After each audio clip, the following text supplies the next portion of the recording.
So great to see so many amazing familiar faces and so many new faces.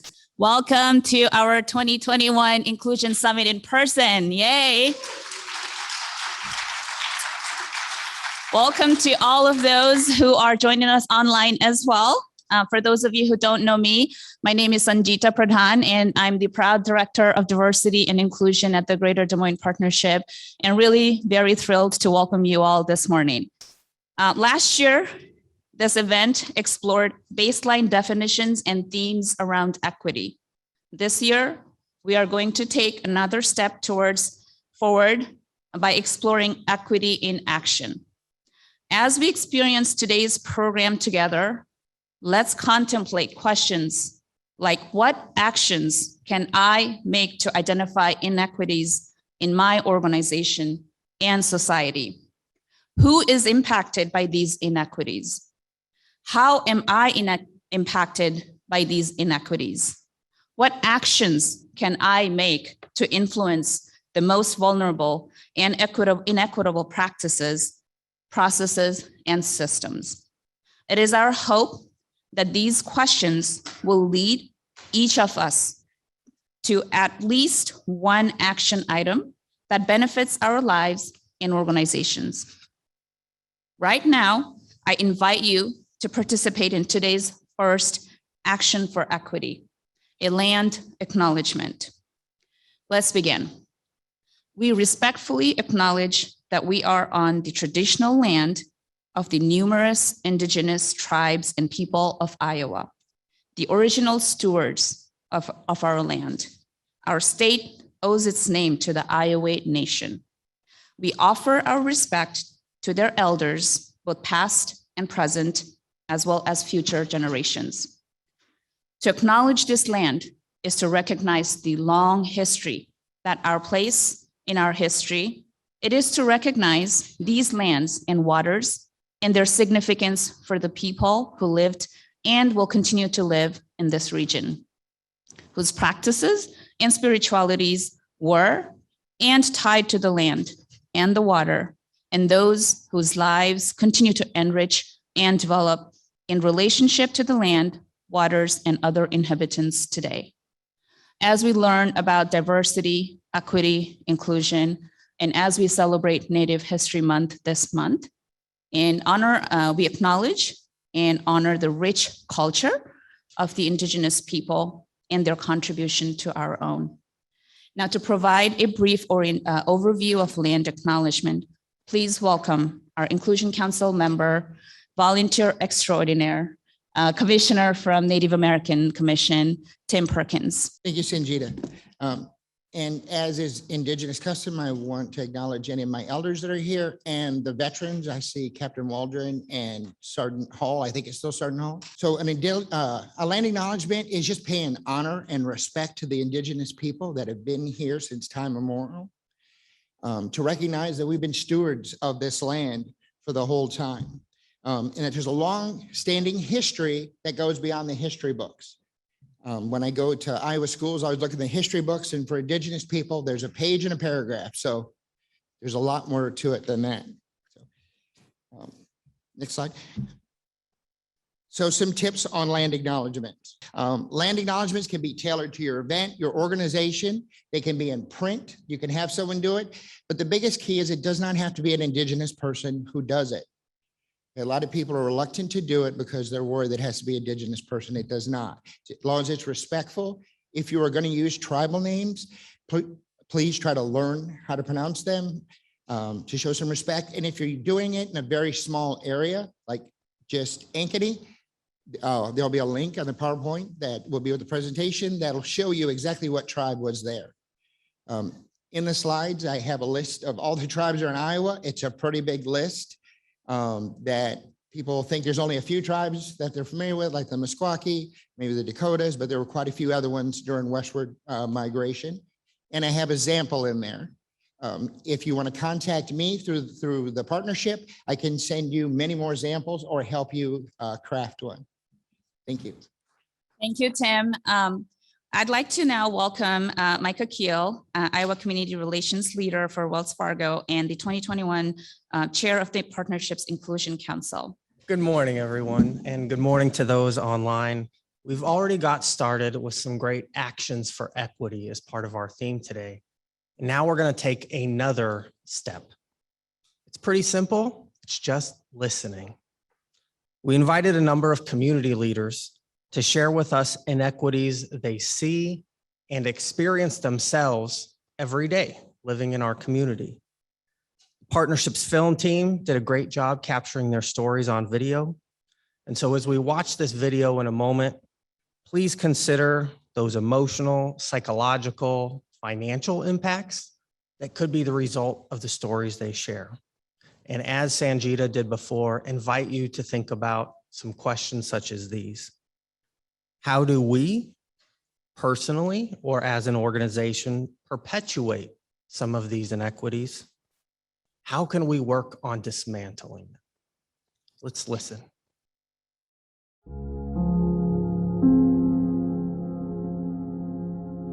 Usually, what people understand is being a minority, anyone black, brown, BIPOC community is, you always seem when you have interactions that you, number one, feel like you're always portraying whatever your group is. So you always feel like an obligation to be the best person and not just you. And I see lots of struggle in my community, refugee community. They are facing workplace discrimination. People can sort of see me as a threat. They may see me as someone that shouldn't belong or don't belong. Being a black man, I know that when I go into spaces, I have to be my own advocate and be an educator in a sense to make sure that those around me can fully understand my experience, my perspective, and the different challenges that I face on a daily basis. Inequities that I face every single day as an out, queer, Latina woman would just be getting into the rooms. Our youth of color, our youth who are queer continue to not be served. All of the systems that are in place right now are not for them. Just having the fear and the idea of like someone can say something and that thing can actually ruin your day. As an immigrant myself, as a DACA recipient in Des Moines, some of the inequities that I have faced growing up in Des Moines has had to do with housing, access to healthcare as an immigrant. Communication as well as surrounding sound. I don't have any access to what's going on. When I speak about who I am, they just are really surprised that I have lived the life that I have because I don't fit the mold that they have. The looks that I get, just kind of looking at me like, what is she doing here? Going into public businesses, always being second guessed. So again, coming back to those questions, how do we personally as an organization perpetuate some of the challenges that we just heard about? How can we work on dismantling them? What I love about this is that these are our friends, these are our neighbors, these are our colleagues, and it helps make it very personal. So I want to thank each of the wonderful leaders in this video. Some of them are here with us today, and if you are here and we're in the video, we'd love to acknowledge you. And I'm just going to read these names as we go through. So Wembo Moines, Amina Jones, Dr. Anthony Ferguson, Kenya Calderon, Tim Perkins, Abigail Swee, Julian Neely, Brian Dennis, a wonderful professor at Drake University, Courtney Reyes, Sonia Reyes, and Kenzie Shannon. Let's give them all a round of applause. Thank you, Micah. And Kenzie is here. So thank you, Kenzie, for participating in the video and being here with us today. Next on our agenda is our CEO DEI panel discussion, where we'll explore challenges and triumphs of advancing diversity, equity, and inclusion in an organization. We know that the work of DEI is very difficult and it takes all of us, but engagement from senior level management, C-suite, executives, and most importantly, CEOs in particular is very imperative for the success of all DEI programming and initiatives.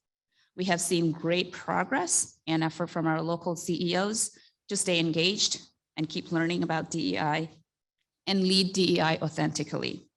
We have invited 3 CEOs to share with us about their personal and organizational journey around DEI, including best practices, lessons learned, and words of advice for others.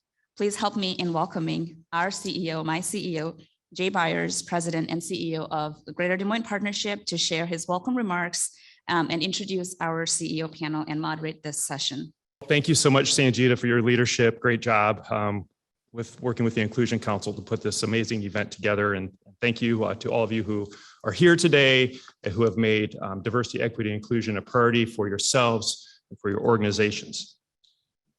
Also want to thank all of our sponsors. Wells Fargo, Nationwide, Federal Home Loan Bank, Veridian Credit Union, Bankers Trust, Athene, NCMIC, Bell & McCormick Law Firm, Unity Point Health, Facebook, Microsoft, and EMC. Thanks to their generous contributions, we are able to make this event free and accessible for all. So thank you so much for our sponsors. I know many of you are here today, so let's give them all a big round of applause.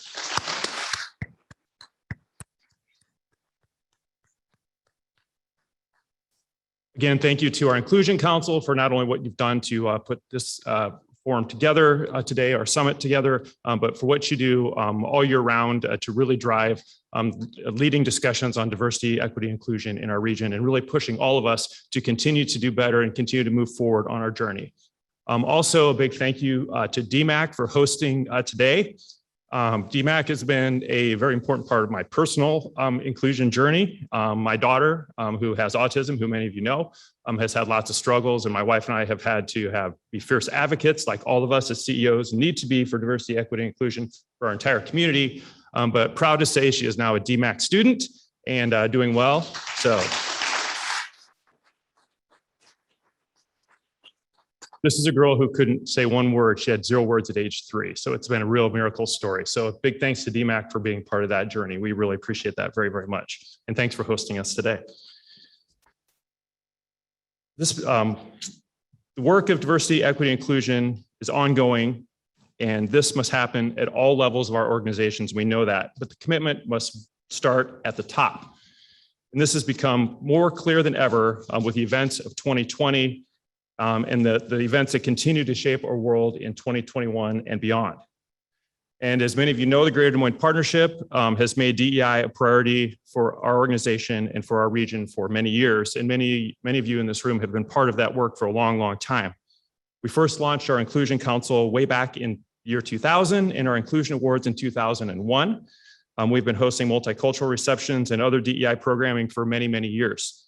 And now this is our 9th Inclusion Summit, and it keeps getting better and better every year. In 2020, the partnership accelerated our efforts even more. More than 220 CEOs have now signed our CEO commitment to racial equity in DSM, and that is all about creating actions for equity. Signing this commitment and the pledge was only the first step. And we all know that we all have lots of more important work to do moving forward. So as a follow-up to signing the pledge, we have now hosted a series of quarterly CEO DEI roundtable discussions to provide CEOs a space to share best practices and to continue learning around DEI. If you are an organizational leader who has not yet signed the commitment, we encourage you to do so at the partnership's website. Additionally, the Greater Des Moines Partnership offers a number of services to help investor and member organizations ramp up their DEI efforts. We know the work of DEI can be very complex, and it can be difficult to know where to even start. But we're here to help you. Our team member, Sanjita Pradhan, who is just up here, who all of you know, can help you through our consultation services available to our investors. So please feel free to reach out to her directly. Just this year, she has been able to provide consultation to almost 40 different organizations and help them put their plans together for DEI moving forward. We also offer certified diversity professional and certified diversity executive certifications through the Institute for Diversity Certification. Our diversity and inclusion strategy toolkit on our website serves as a playbook for employers, senior leaders, HR professionals, and managers to learn best practices to ensure an inclusive work environment. We're also proud to be part of the Capital Crossroads DSM USA for Equity Collective and are very excited about how this work will help drive our collective DEI work in our region moving forward. So thanks to all of you who are in this room who are a part of that effort as well. And I'm very proud to say that in 2022, the partnership will be rolling out multiple new exciting DEI small business and talent initiatives. So stay tuned. As the CEOs that will participate in today's panel know, DEI is important for talent attraction and retention, business growth, innovation, and so much more. Additionally, it is just the right thing to do. We're all on our own DEI journeys as individuals and as organizations. Some have been doing this work for many years. Some may have just started doing this work recently, and some may still just be trying to figure out how to take on DEI initiatives as an organization. Wherever you are at on your journey, what is important is that we continue to take collective steps moving forward to move the ball forward in the right direction. It's incredible to see so many of you here today, both with us in person and virtually, that are interested and committed to continuing this important conversation and work. Thank you all for coming today. So now let's get to our CEO panel.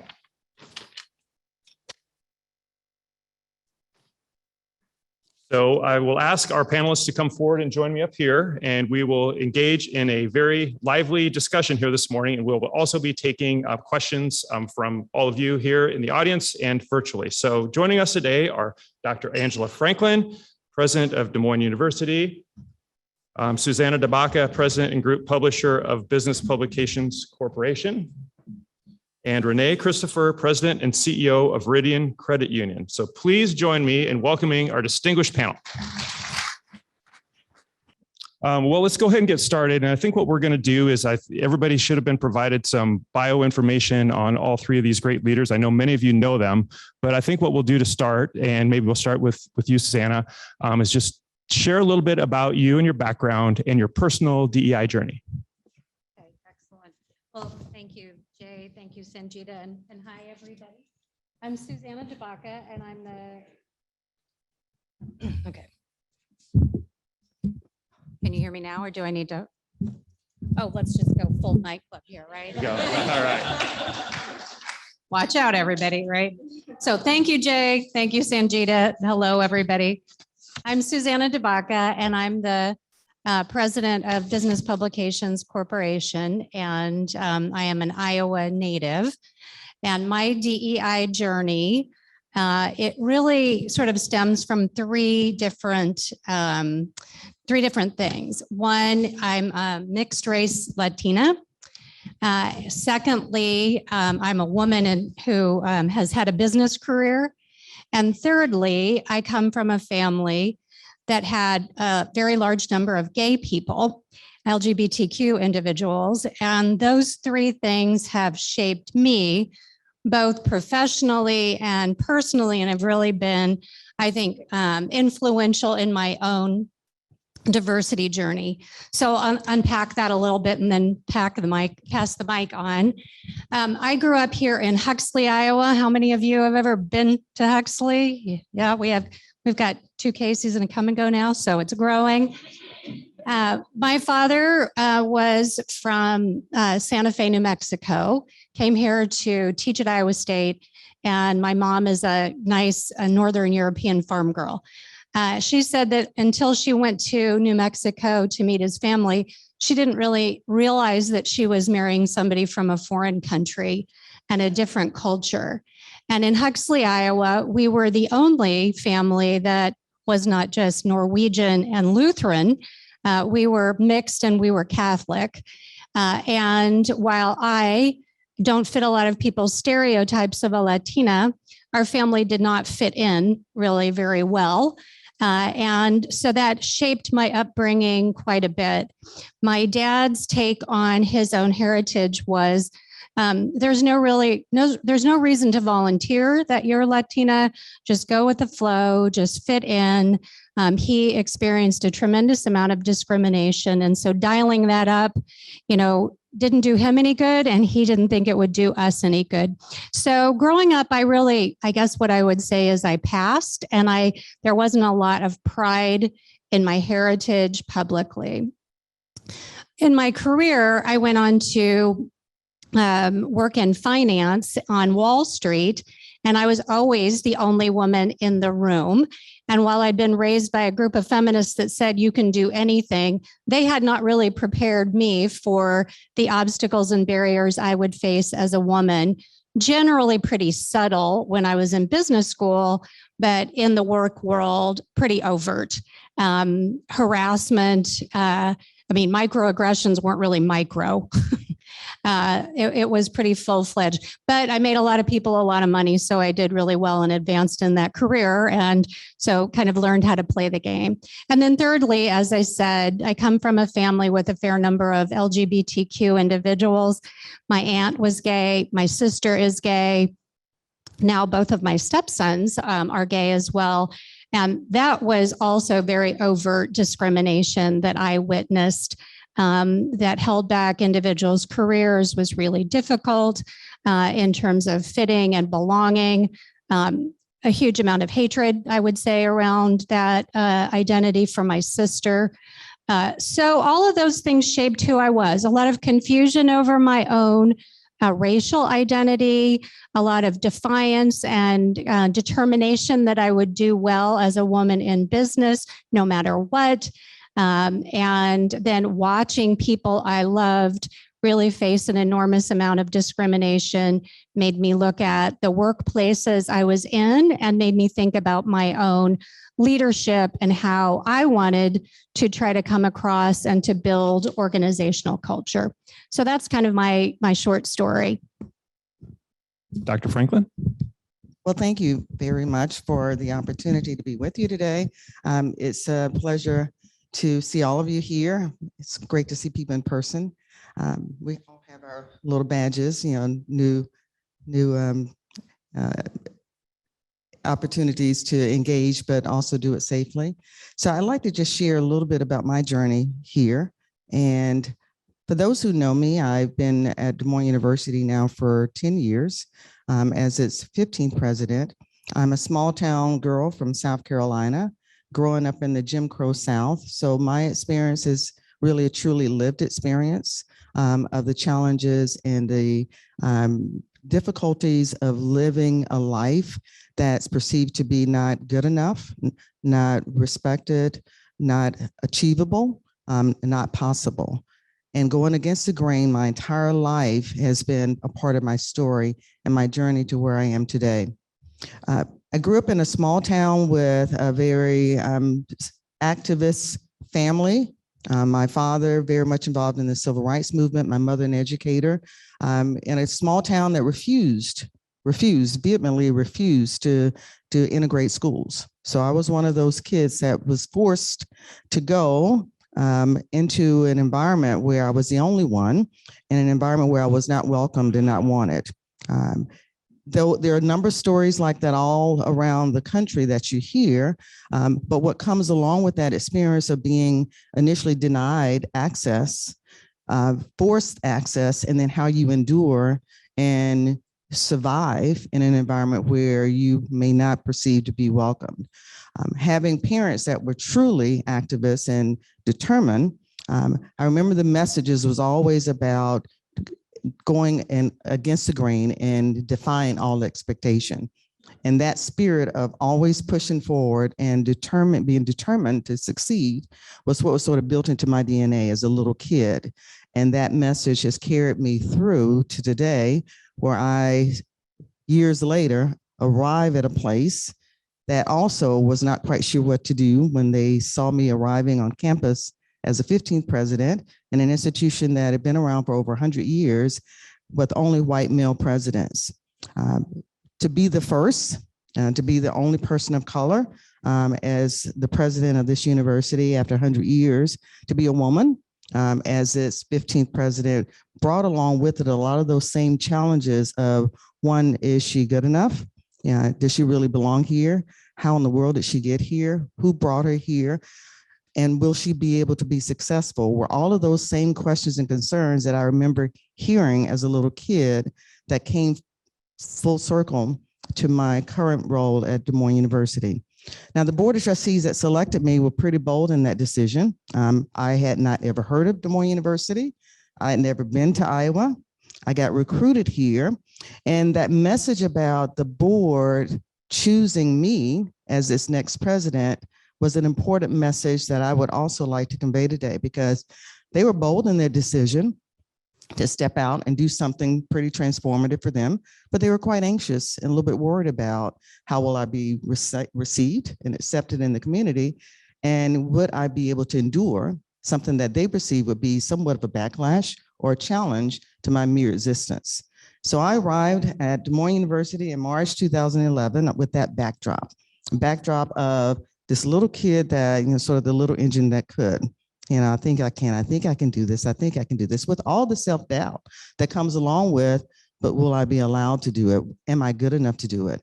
Those feelings of self-doubt is what were there as a little kid in that elementary school, and also when I arrived here. But what got me through that was a sense of confidence.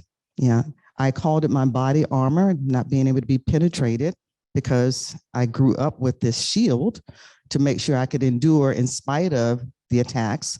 And to today, having a board of trustees that really believed in me.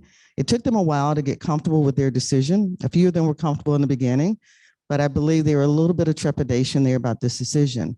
I take that now to the message on my campus about how we perceive the environment where we now train future health professionals. I came to a place that in 2011 wasn't that diverse as a student body, as a faculty. There was no diversity plan. The community of students and scholars did not reflect the community even in Iowa.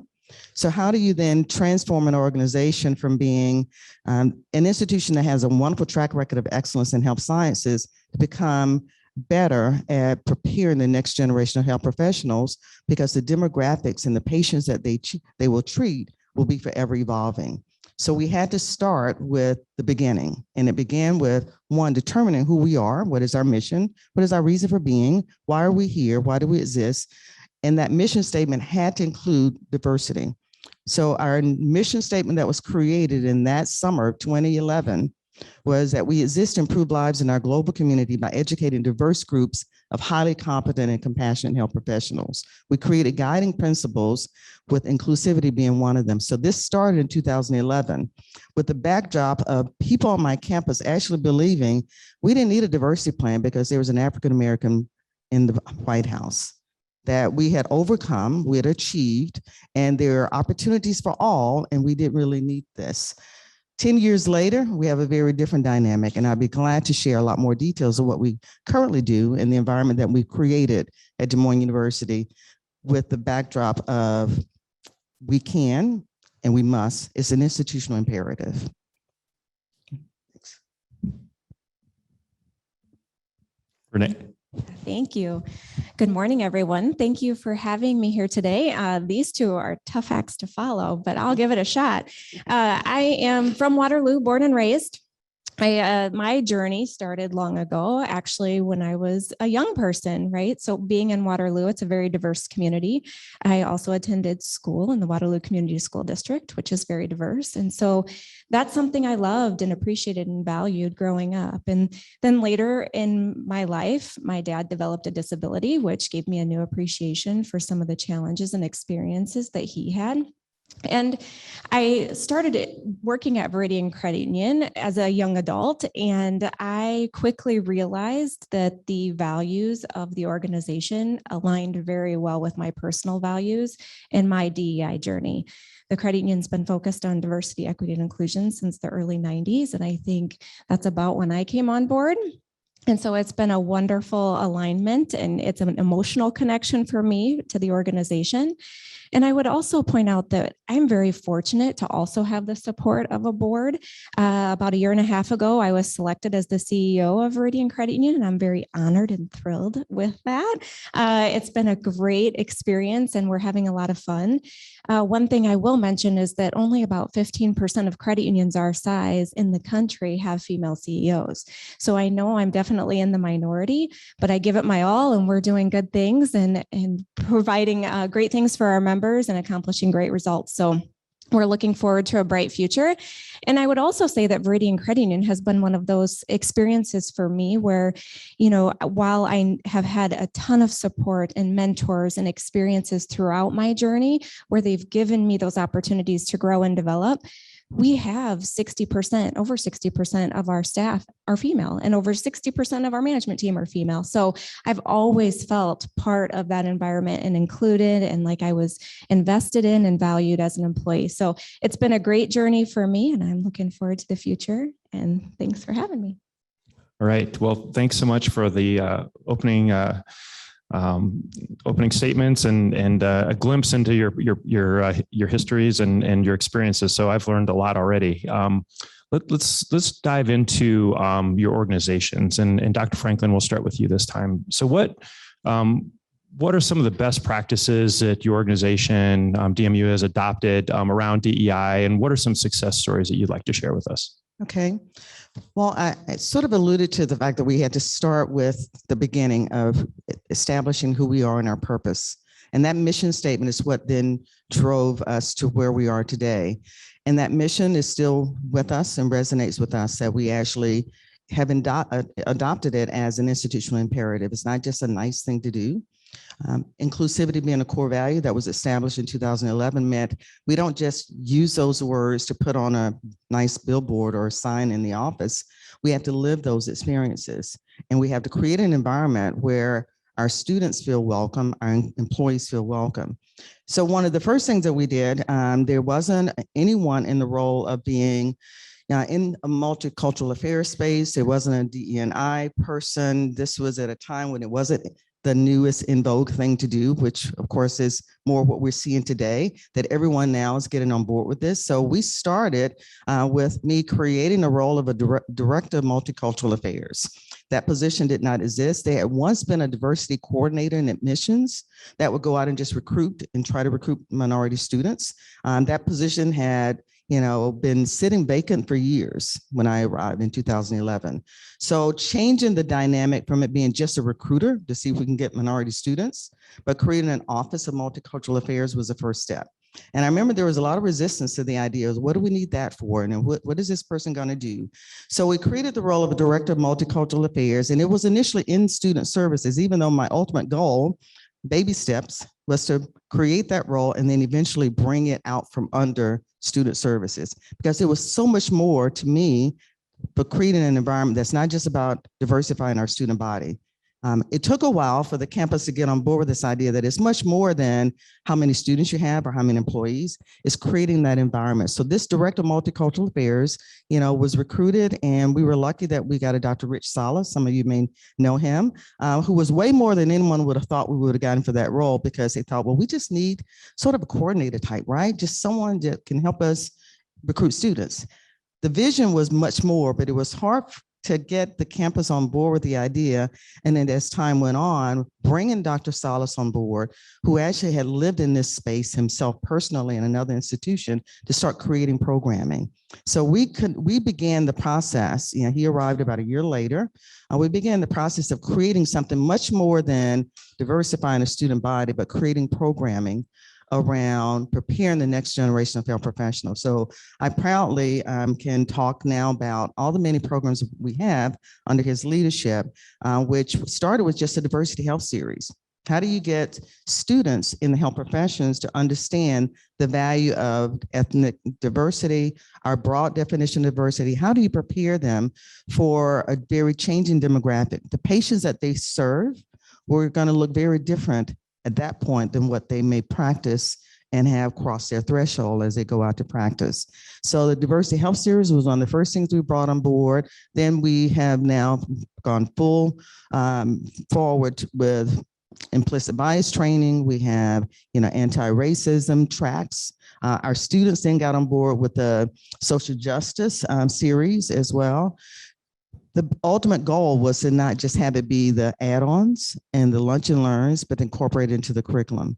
So just as of 3 years ago, we've now incorporated these basic principles into actual coursework. And we're the only medical school in the country that has actually created courses and received an award for embedding the curriculum to have these basic concepts. Our Diversity Health Series now is something that's uniquely DMU. We're actually getting ready to update the film series so that other universities, other health sciences can adopt the approach so that we begin transforming at the start of their journey as future health professionals to really understand the value that comes from that. On the employee side, Dr. Salas and a Faculty Staff Diversity Council have also begun the work of creating an environment for employees as well. So we are a very different institution today because of those early efforts to begin changing a culture. Because ultimately, to me, I love to use the phrase, it's not the seed, it's the soil. It's not how many you have, or you have one of these, one of those, or a few of those, but it's the environment that you create. So it's the soil. It's how you nurture, fertilize, enrich, and support the environment so that individuals come to us because of the environment that we create to make them feel welcome, respected, and a part of a culture that's all about advancing an organization. Awesome. Renee. Yes, thank you. So DEI has been a journey at Veridian Credit Union. I will say that we started these efforts in the 90s, as I had mentioned. And then when it got to about 2011, we decided that we need to really ramp up our efforts in the focus that we're giving DEI. And so we created a department. And we were able to create a job description, hire a manager that's responsible for the efforts. And that was really intentional. We got to create what we wanted the focus to be in our organization. So that's been wonderful for us. Throughout the years, we've implemented a lot of programs. We've tried new things and we continue to educate our staff, and then we make adjustments. So we reevaluate, we learn more, and we make change. One of the things that I would say has been really a success story over the last couple of years is we've created a diversity, equity, and inclusion strategic plan. And for us, we had one over the years, but it was maybe more global. And this time we really took a look at what do we want to accomplish? And we broke it down to 3 pillars. And for the credit union and what we do, the 3 pillars were lending, our community, and our staff. And so those were the 3 areas of focus. And when we really had in-depth conversations about what action and what change we wanted to create in each of those pillars, it was really easy for us to decide how they complement each other and where maybe we were going different directions and needed to realign. So that's been a great process for us to go through. We outline a couple of years and then we go back and we revisit and we update and we make new change to that diversity, equity, and inclusion strategic plan. So we're always focusing on the right things moving forward. The other best practices that I would say that I'm really proud of that we've implemented over the last couple of years are roundtables or affinity groups. So we got together different groups of employees that, we have an African-American roundtable, we have a Latinx roundtable. And so we get employees together. They're able to share with us their stories, and not only their stories of what they're experiencing at Veridian Credit Union, but their stories of what's happening in our communities that are impacting them in their daily lives. And that comes with them to work as well. So they're able to share with us, what do you need to improve as far as the work environment goes here at Veridian Credit Union, so that we are providing the best culture and the best environment possible for you as you enter our doors. So it's been a learning experience. We've really focused on listening and then also taking action. What can we do to do better and be better? And that's been a great experience for us. We consistently have provided, probably since early 2000s, training for our staff and our management team around diversity, equity, and inclusion. So annually, we do training for staff, we do training for our management team, and and the topics really vary, but we make sure that we're focusing on whatever's happening in our communities or whatever the current events are that we feel like our teams need education on. And that's been a wonderful thing as well. Now, I will also share that we've had a mentor program in the past, but it looked a little bit different. It wasn't gaining a whole lot of momentum. And through those roundtable discussions or those affinity groups, we had an employee share with us, you know what, this is really what's been important to me in my journey. This is what I value from a manager and a mentor. And this has been my experience. And so we asked him to partner with our HR team and really create a new mentor program. And so he was able to then develop that and have an invested interest in what the success of that was. And then we actually gave him the opportunity to come to our management team and pitch the idea and say, this is what we're looking for. And because of that, I'm thrilled to say that the mentor program is more robust than it's ever been. And over 50% of the people that are engaged in the program are minorities. And we're thrilled with that because our goal is to develop future leaders so that we can continue to represent the communities that we serve. So those are a few things that we've implemented and done over the last couple of years. It's a long list. Yeah. Great job. Susanna. Well, I was really lucky that I worked at some major corporations throughout my career where I learned some really good lessons as well as some bad things I didn't want to integrate. But when I came to Business Publications Corporation, the first thing that I realized was there was very low awareness and education around diversity. So that was sort of the first step. The company was woman-owned and women-led. And we had more than 50% of women leaders. So there was a lot of pride. There had been a lot of intentionality around that. But when people told me, well, we've got no diversity, they forgot to count that we had women. And they also forgot to recognize there actually was a lot of diversity. Me, for number one, everyone kept forgetting and actually trying to tell me that I wasn't diverse because I didn't have an accent or I didn't have a certain kind of lived experience. I actually had someone that said, well, you're one of us. And I said, well, that might be something we'd want to unpack here. That's a starting place. So we immediately began to do some diversity training to say, an LGBTQ person may not be out here, but they're here. You know, we have an individual with a disability or a mobility issue that no one seems to be giving any credence to. So diversity is not just that we have a person of color in a position and, you know, the person who doesn't have an accent, because there was another individual, is not exactly like the majority, right? So awareness, and we actually did a tarot training workshops for the entire company. I highly recommend them. They did a very nice job for us. But then we began to be very intentional about creating a DEI strategy around a couple of different areas: culture, communication, recruiting and retention, and policies and procedures are the 4 areas that we really started looking at.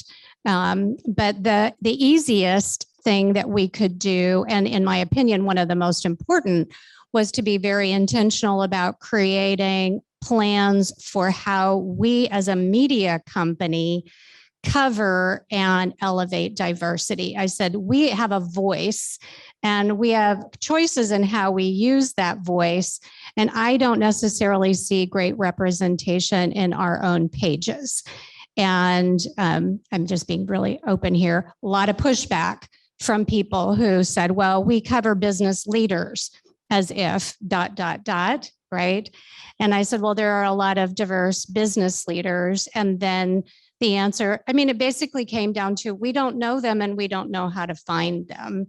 And I said, well, we will be very intentional about putting a plan in place so that in every issue, there's imagery, there's coverage, there's sources, there's stories to cover this entire community. Because there are diverse leaders and there are diverse businesses that are an incredibly important part of the business ecosystem. And when people begin to see themselves in our pages, that will create a richer experience for them. And it will create, I think, a very positive momentum for the community. So we were intentional about our coverage. And I knew that worked when recently we had an advertising spread. Advertising is not picked by us. It's who buys something. But my team actually came to me and said, this spread is all very white, cisgender looking people. And, there was a conversation happening about, well, but that's the client. And someone said, but we could ask the client if they're committed to diversity, might they want to offer an individual in the next, spread that represents it. So I'm beginning to see how if we don't have diversity on a panel, the team self-corrects. If it's not happening in advertising, the awareness has been built. The formal DEI plan came later, and that has really helped give us a roadmap. We have clear goals. We have metrics that we're looking at. We are recruiting very differently. Unlike larger organizations, I'm such a small organization. We don't have a diversity individual, but we have had our HR individual go through the training that Sangeeta is doing, and my whole leadership team and extended leadership team is tasked with essentially be your own chief diversity officer. We did a series on racial equity with Urban Dreams and Tarot, and we learned a lot from that about the limitations in our own recruiting practices of needing to be in different places and different spaces, and taking a look at how we appear to individuals who might be applying to say, do you fit in? Is this a place that I will succeed? Are there other people like me? And then policies and procedures, just tearing all that real basic stuff down. And redoing a lot of that work. So I'm very proud to say we're making progress. It's a huge journey, as you said. I think, it's a journey that will never be done. We have hired more diverse staffers, and we have gotten recognition within our industry that I'm proud of. We received for our magazine association, best publication for our inclusion magazine, our Fearless newsletter, which is all around gender equality, won best e-newsletter. We received recognition for our Black Lives Matter issue, and others in our industry are coming to us for advice. So I don't know that I feel like I could give advice, but I'm always happy to talk and share what I see and what I think is important. So. Well, thanks, Suzanne. I know the Business Records has just been a great partner with the partnership on a lot of initiatives too. So we thank you for that too. Renee, we're going to start with you on the next round here. So we talked about some of the best practices and some of the wins. What have been some of the biggest challenges as CEO you faced in implementing DEI work? That's a great question. A couple of things come to mind. I would say first, we have been working at this a really long time and will continue. And one of the things we've done in the past is we have the best intentions and we try to do everything and we try to do it all at once. And we're finding that we were spread really, really thin and trying to make a difference in so many places. And so one of the things we did, as I mentioned, we have that diversity, equity, and inclusion strategic plan. And for us, we have lending, community, and HR. So we took a look at that lending pillar first and said, what can we do to serve the members better? And what makes a difference in their lives? And so we started these conversations and we had some training. As I mentioned, we're always having new training. And we had a training session for management on understanding the wealth gap. And actually it was for management and staff. And part of that education for us was around the importance of home ownership for our members and for our community members, and how important that is to setting people up for financial success and creating wealth long term. And so we decided after some research and that training that, you know what, this is going to be our focus. We are all in on home ownership. So how do we provide opportunities for individuals to purchase a home?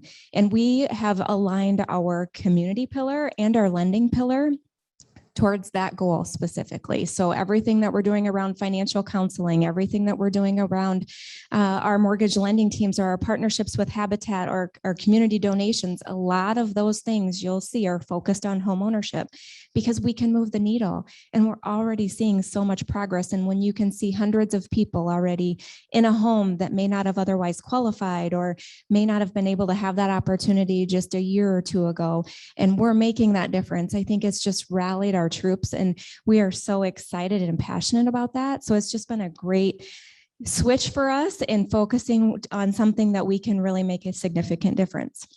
The other thing I would say is on that staffing pillar, one of the challenging things is I had mentioned we always try to represent the communities that we serve. We feel like that's extremely important to be able to provide services and products that our members expect. We need to have diversity at the table making those decisions and developing those products, right? And one of the things that we do a pretty good job at is representing the communities. Where we have more of a challenge is representing the community that we serve at all layers and levels of the organization. So we really need to focus on our management team and our executive team in the future and put programs in place that help us to develop future leaders. We promote from within a lot, so we know what that means for us. We know that that means we need to really focus on giving people opportunities and exploring different departments and exploring different jobs that they might be interested in so that when those opportunities come up and they're available, that people feel prepared and ready and they're interested in applying for those leadership roles. So. All right, Susanna.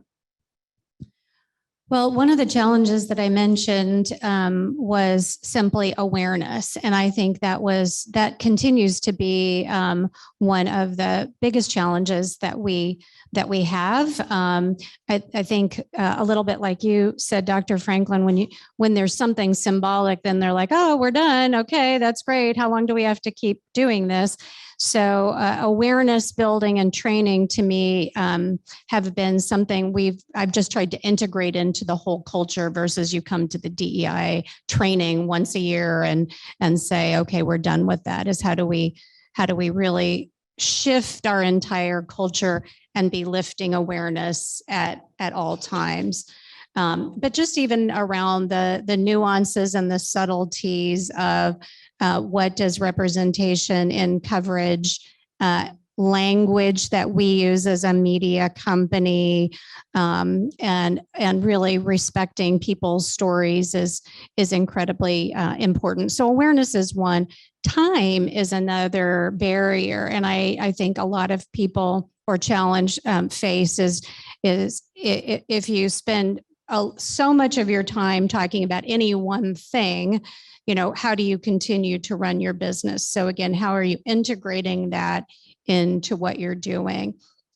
Recruiting is a challenge for us on a number of fronts. And I think that will continue to be simply because of the workforce realities. When we have a position that's posted for a media company, so we can't necessarily compete with organizations can pay a huge amount of money. We have very specialized jobs.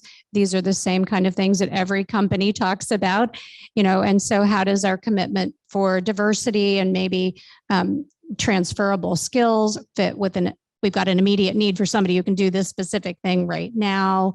And what does the pool look like? So we're trying to address that with internship programs and some other types of things to create that work. But another thing that's an interesting obstacle for us or challenge, I don't know if you guys have faced this as well, but just a certain resistance to how things will go over. Right? If we talk about this, okay, I'm getting some nods. So too many stories about minority-owned businesses or covers with diverse representation. I have had very well-meaning team members say to me, are we going to alienate people? Are we going to alienate our readers if we're emphasizing diversity this much? You're nodding, okay. And my feeling and Connie Weimer's feeling, I think what Connie said is business leaders are just going to have to get with the program.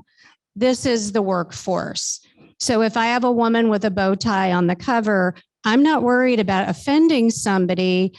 I'm worried that they're not getting with the program to realize this is their workforce. So I've tried to switch the view and the narrative of the more we elevate diversity, if a few readers fall off, well, then they can go run their own businesses. Our responsibility is to represent Des Moines and Iowa, all of Des Moines and Iowa, to the employers who are trying to do these things to understand that we have an incredibly qualified workforce, and here is who they are, right? So that's an unusual obstacle, but it's one it seems like I have to keep talking about a lot of, don't really worry about pissing off the majority. They'll either read or they won't, and that's our decision. Dr. Franklin.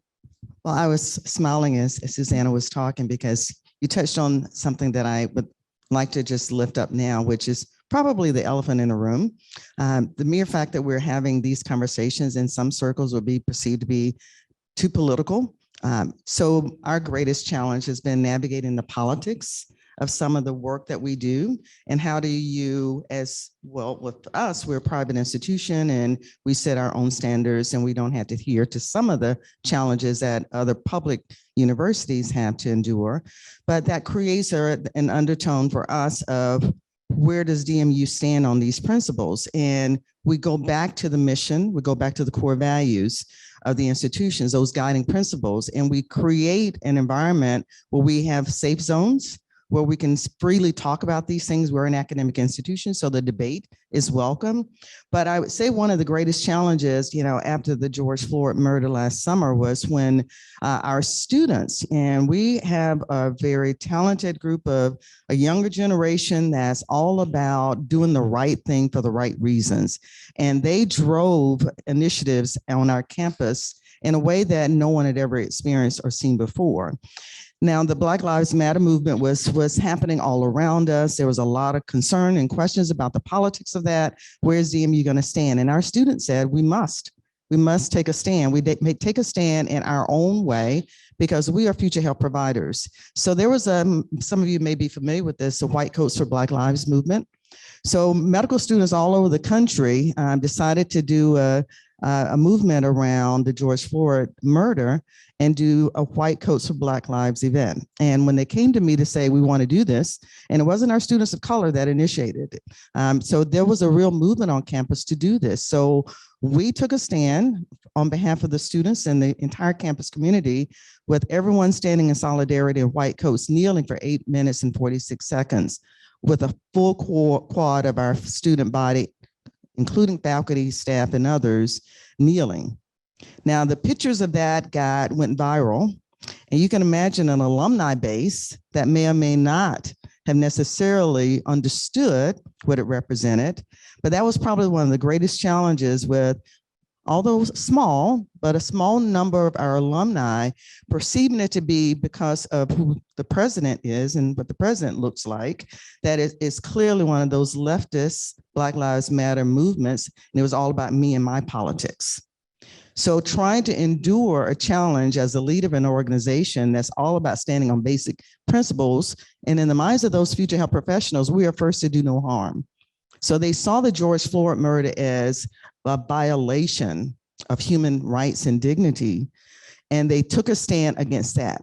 So that was my pushback to those alumni and others that came to say, how dare you do this Black Lives Matter movement on your campus? And I said, how dare you challenge students who are future health professionals who want to take a stand about human dignity and first doing no harm? Aren't you a provider yourself? So that was one of the challenges. Now, with the full board of trustees behind us in that, we took a stand and didn't look back, didn't apologize, didn't acknowledge anything other than doing the right thing for the right reason, because we personally have a responsibility to make sure this next generation of providers understand the value of human life, respect for the dignity of all human beings. So that was probably the navigation of the politics. And I made reference to the mask in the beginning, because as I looked out, I saw some with masks and some without. That too is a political issue that we're faced with.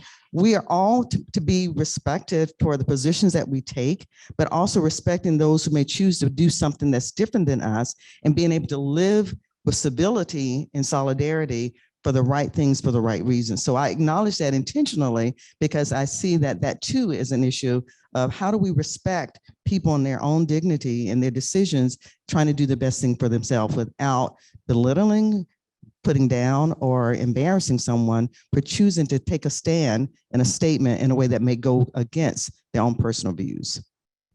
Dr. Franklin, appreciate those comments very much. I'm just going to give everybody a heads up. We are going to go to questions to the audience and online. But before doing so, I'm going to actually follow up with Susanna and Renee on some of your comments, Dr. Franklin, and that is with the how, and I guess we'll start with Susanna on this one, then go to Renee, and then we'll go to questions. Tell me about how the murder of George Floyd impacted your organization and you personally as a CEO. Well, I think that the murder of George Floyd affected, I can't speak for everyone, it affected me deeply. I remember where I was watching TV when I saw that, and I lived in Minneapolis. The places that I went were being burned down. A man had been murdered. So I knew that I couldn't sit by idly and do nothing. And the staff immediately jumped to. We luckily had done enough work around DEI that it wasn't. That the conversation was beginning. For us, the question was first, like everything, how do we cover it? And everyone just showed up and covered it. And we took pictures and we wrote about it. But then what did it mean to our organization, and what the conversation I think was a lot, what did it mean to our city? And for me, what is my role in that as a leader and as a person running a media organization? So I think the decisions I made around that were, we need to be covering it. We need to help other people talk about it as we learn to talk about it ourselves. So convening conversations around racial equity was something that we immediately began to explore. And that's when we partnered with Taro and with Urban Dreams. And Isaiah came to us and said, would you be interested in helping to do some work and conversations?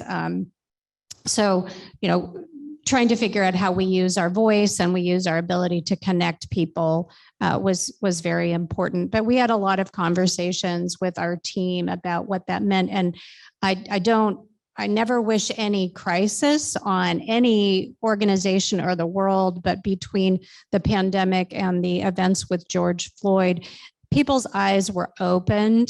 And they were open and willing to have conversations that they would not have been before.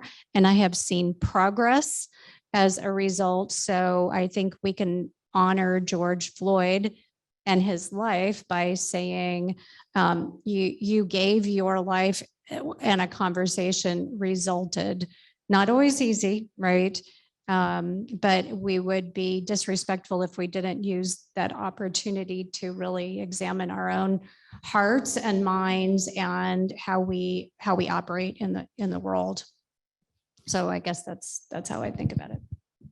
Yeah, I would say that George Floyd's murder had a significant impact on me and Veridian, and it did a couple of different things. I think it really allowed us to focus on providing space to have really challenging and difficult conversations.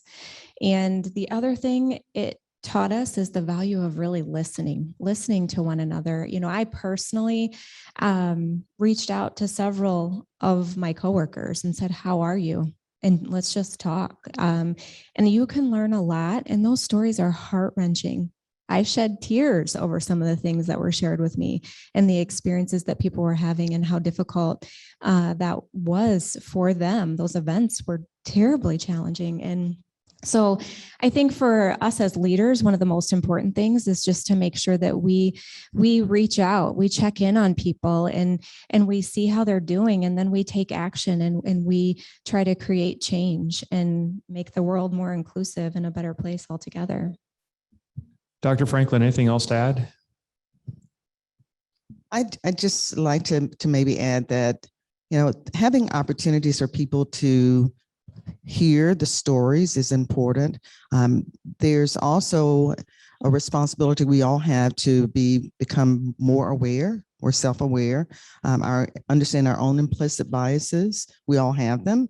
To recognize too that it wasn't just a movement that was there and then gone, that these are enduring principles and it should be sustainable. It should not be a one and done kind of thing. There was a lot of movement around that summer of 2020 with everything happening with the pandemic and all the rioting.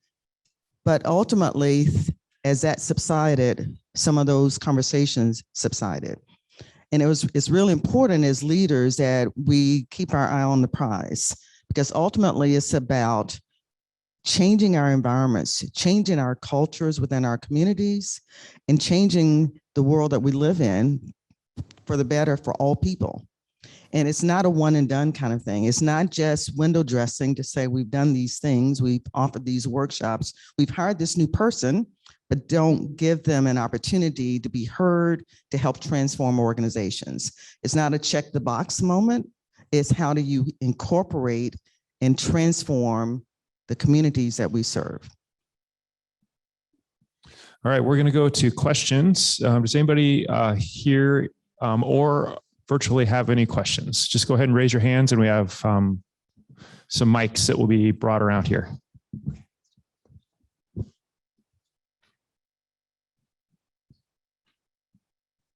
Is there any question in the chat? Hi, I'm Barbara Stinson with the World Food Prize Foundation, also a new leader of my organization. First, I have to say how incredibly inspiring this is. Women leaders, but critical leaders in our community. So it's very heartwarming for me to be in this room, but really to hear all of your words. I was really struck by the strength of your conviction for the work that has to be done in the organization internally and the work that has to be done in your community externally, in our community externally. And it really is both, you know, you just have to continue to strive internally and externally. And I guess my question, if one of you would answer, is it of course takes vision, but how do you sustain also yourself to continue to drive forward when you're pushing against such forces internally, sometimes as you described, and externally? What do you do to rejuvenate and stay clear and stay on that path you're all talking about? Who would like to answer that one? As Barbara was asking the question, I was thinking about the story I shared about the body armor. I often talk about that and describe the personal shield that I sometimes have to create. I've lived my life that way, not allowing a lot to penetrate. So I sort of go into my own, you know, self-reflections on, am I doing the right thing for the right reasons? You know, a lot of us, you know, many of you probably do this too, create your own personal mission statement. You know, your own purpose and your calling and your own career journeys. Everyone should have that in mind. May not be articulated, but should be top of mind as you take on leadership roles, because ultimately it's not about just your vision, but the collective vision of the organization you serve.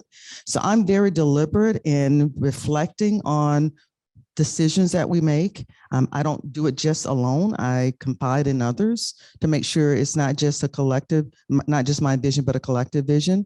So in order to do that, I have to be comfortable with within my own skin, you know, and I as a psychologist, which is my training, and I do a lot of that self-reflecting to make sure I'm good with where I am. And when there are challenges that I personally endure, I have my own network of how I cope with that, because it's really important to be able to place it somewhere.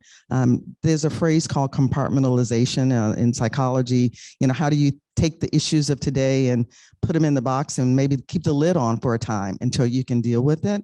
I put a lot in that box, and I go back and take things out one at a time to deal with me personally, but I also do that for my organization as well. There's some things that we need to address right away, other things we need to take the time to reflect on it and deliberate later. Thank you for the question, Barbara. My answer is similar. Personally, it's very much driven by me knowing as a person, as a leader, what my purpose and my priorities are. Several years ago, I went through a transition and I actually sat down, and I know this might sound weird, wrote my obituary. Someone suggested this exercise and said, what do you want to be known for? And then how do you align what you're doing in your life so that you make sure that you are actually that you are actually taking steps in your daily life to align with that, and advocating for equality is one of my main purposes in life. And so when I see inequity, and when I choose things to do in my life, that's one of the factors that I'm just laser focused on. That may not be everyone's priorities, but for me, when you say, how do you think about it? It is because that is what I am here now to do at this point in my life. That's what's important to me. Picking and choosing and trying to do it the right way is a whole nother story, because how do we know how to navigate some of these things? It's impossible. You do your best, you read, you research, you follow your heart. But then the pacing part of it, anybody who's a leader, can give me advice on how to say no and pick and choose. But I think perspective is really important. If you're passionate about something, like it can be very, very tempting to want to do everything at once. I want to fix all of these things. When I was 18 and protesting apartheid, I wanted it to be done tomorrow. And now I realize that this is a centuries, age-old journey for progress, and there will be, steps forward, there will be steps backwards. So keeping in perspective, what does a plan and what does progress and change look like? And then what is my role in that? I don't have to do everything. Maybe it's a voice, maybe it's the awareness, maybe it's changing my culture, maybe it's just truly changing me. But trying to keep that, I think that's a little bit like your box, is trying to say, where does this fit in the larger scheme of things, and then persisting no matter what. And I will just add real quickly, because it's very similar. A lot of what we talk about at the credit union and what really energizes me is our why. Why are we doing this? And I think as long as we can bring ourselves back to the reasons and what we're trying to accomplish here, and it's the right thing to do. And why are we doing this? It's because we care about people and we want to create a better culture, whether it's inside our walls or outside our walls. I think that in itself energizes us to continue on the journey and doing the work. All great advice. We're actually going to go to a question from one of our virtual participants in Sydney. You want to relay the question? Sure thing. What are some things that businesses can do in recruiting process to impact DEI? And then how can you measure success to make sure that those are working?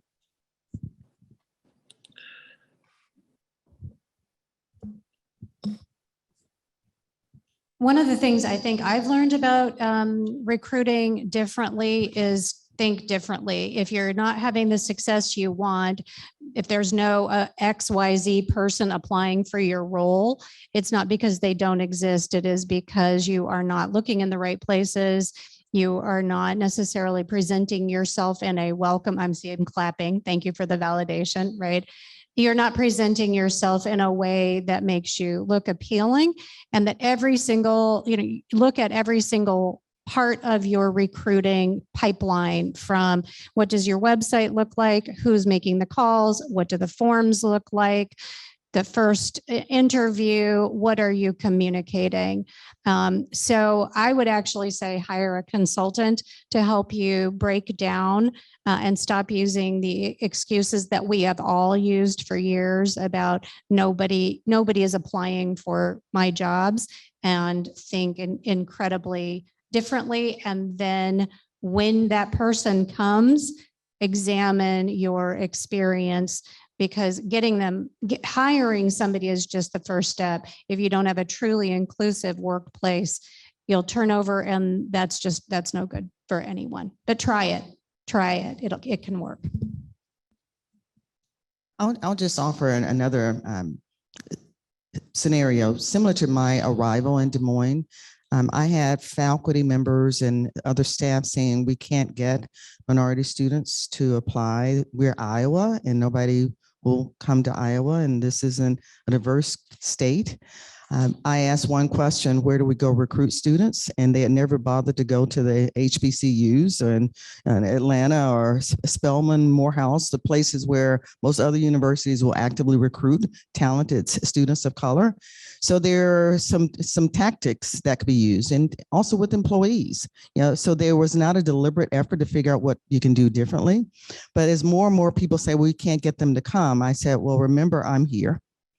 So the fact that I came, tells you that there's something that we can learn from my experience of being recruited here that we can use. And it was a lot of low-hanging fruit.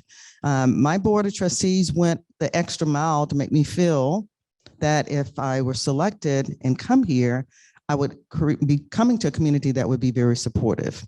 So it's not just how many in terms of determining success of those efforts, not just how many more do you have, what those numbers look like. Everyone look at the numbers, but it's about the environment and what those people say about their experiences once they get here. So I can honestly say, once getting here, I couldn't have felt more supported by my board of trustees.